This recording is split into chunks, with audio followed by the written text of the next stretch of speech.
തിരുവനന്തപുരം വിമാനത്താവളത്തിൽ ground handling ജീവനക്കാരുടെ പണിമുടക്കിനെ തുടർന്ന് യാത്രക്കാർ വലഞ്ഞു. വിമാന സർവീസ് 1 മണിക്കൂറോളം വൈകുന്നു. കാർഗോ നീക്കം പ്രതിസന്ധിയിലായതോടെ വിമാനങ്ങളിൽ കയറ്റി അയക്കേണ്ടിയിരുന്ന 20 ടൺ ഭക്ഷ്യവസ്തുക്കൾ കെട്ടിക്കിടക്കുന്നു. അതേസമയം സർവീസുകളെ ബാധിക്കില്ല എന്നും പകരം തൊഴിലാളികളെ വിന്യസിച്ചുവെന്നും എയർ ഇന്ത്യ വ്യക്തമാക്കി. പണിമുടക്കുന്ന തൊഴിലാളികളെ ചർച്ചയ്ക്ക് വിളിച്ചു. എ വി ജയശങ്കർ തിരുവനന്തപുരത്ത് നിന്ന് കൂടുതൽ വിവരങ്ങളുമായി ചേരുന്നു. ജയശങ്കർ, ഈ ചർച്ചയിൽ എന്തെങ്കിലും അടിയന്തരമായ പരിഹാരം ഉണ്ടാകുമോ? നിലവിൽ ഈ കാർഗോ സർവീസിന്റെ സ്ഥിതി എന്താണ്?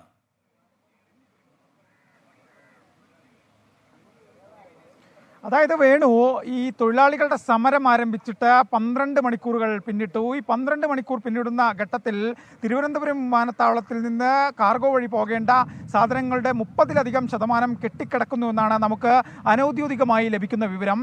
ഇതുമായി ബന്ധപ്പെട്ട് എയർ ഇന്ത്യ ആക്ട് വ്യക്തമാക്കുന്നത് വിമാനത്താവളത്തിൽ പകരം ആളുകളെ ഏർപ്പെടുത്തിക്കൊണ്ട് ഈ നീക്കം ക്രമപ്പെടുത്തിയിട്ടുണ്ട്. ഇത്തരത്തിൽ കെട്ടിക്കിടക്കുന്ന കാർഗോ വസ്തുക്കൾ ബന്ധപ്പെട്ട വിമാനങ്ങളിൽ അയക്കുമെന്നാണ് അവർ പറയുന്നു. ഒപ്പം തന്നെ ഒരു തരത്തിലുള്ള വിമാന സർവീസുകളെയും ഇത് ബാധിച്ചിട്ടല്ലേ എന്നും പറയുന്നു. പക്ഷേ അപ്പോഴും ഈ ആളുകൾക്ക് ഈ അവരയക്കുന്ന വസ്തുക്കൾ വളരെ വൈകിയാണ് ലഭിക്കുന്നത്. കയറ്റി അയക്കാനും വലിയ പ്രയാസം അനുഭവപ്പെടുന്നു. അത്തരത്തിൽ ഇതിനകത്ത് നിന്ന് ലഭിക്കുന്ന വിവരങ്ങൾ അനുസരിച്ച് വലിയ തോതിൽ ഇത്തരത്തിൽ കാർഗോ വിഭാഗത്തിൽ സാധനങ്ങൾ കെട്ടിക്കിടപ്പുണ്ട്. എത്രമാത്രം ഇല്ല എന്ന് പറയുമ്പോഴും ഒരു പ്രതിസന്ധി വിമാനത്താവളത്തിലുണ്ട്. തൊഴിലാളികളുടെ സമരം തുടരുകയാണ്. ഇതിനിടയിലാണ് നിലവിൽ സെൻട്രൽ ലേബർ കമ്മീഷണർ തൊഴിലാളികളുമായി ചർച്ചയ്ക്ക് വിളിച്ചിരിക്കുന്നത്.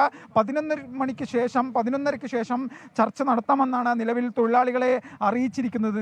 നിലവിൽ ഈ പണിമുടക്കുന്ന സംയുക്ത ട്രേഡ് യൂണിയനുകളുടെ തൊഴിലാളികൾ ഇവിടെ സമരപ്പന്തൽ കെട്ടിക്കൊണ്ട് സമരം നടത്തുകയാണ്. അവർ തങ്ങളുടെ ആവശ്യങ്ങൾ അംഗീകരിക്കും വരെ സമരം നടത്തുമെന്ന് നിലവിൽ പ്രഖ്യാപിച്ചു കഴിഞ്ഞു. അതായത് ഈ ബോണസ്, ഓണവുമായി ബന്ധപ്പെട്ട ഫെസ്റ്റിവൽ ബോണസും ഒപ്പം തന്നെ വേതന വർധ ഉൾപ്പെടെയുള്ള കാര്യങ്ങൾ എയർ ഇന്ത്യ സാറ്റ് നിഷേധിക്കുന്നുവെന്ന് പറഞ്ഞുകൊണ്ടാണ് ഇവരുടെ സമരം കഴിഞ്ഞ ദിവസം രാത്രി 10 മണി മുതൽ ആരംഭിക്കുന്നത്. ഈ തൊഴിലാളി സംഘടനകളുടെ ഒരു നേതാവ് നമ്മോടൊപ്പം ചേരുന്നുണ്ട്. ചേട്ടാ, ഈ ഇവരെ ചർച്ചയ്ക്ക് വിളിച്ചിട്ടുണ്ടോ? എന്താണ്? അതെ, നമ്മുടെ ഈ സമരവുമായി ബന്ധപ്പെട്ട് നമ്മൾ നിരന്തരം മാനേജ്മെന്റുമായി ചർച്ചയ്ക്ക് അങ്ങോട്ട് തയ്യാറായി ചെല്ലുകയാണ് ഉണ്ടായത്.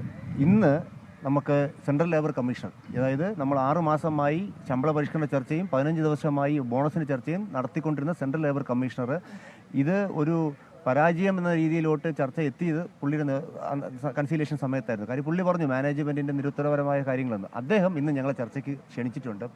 വിമാനത്താവളത്തിൽ സമരം ചെയ്യുന്ന തൊഴിലാളികളെ ചർച്ചയ്ക്ക് വിളിച്ചിരിക്കുകയാണ്. സെൻട്രൽ ലേബർ കമ്മീഷനാണ് ചർച്ചയ്ക്ക് വിളിച്ചിരിക്കുന്നത്. എ വി ജയശങ്കറാണ് തിരുവനന്തപുരത്ത് വിവരങ്ങൾ നൽകിയത്.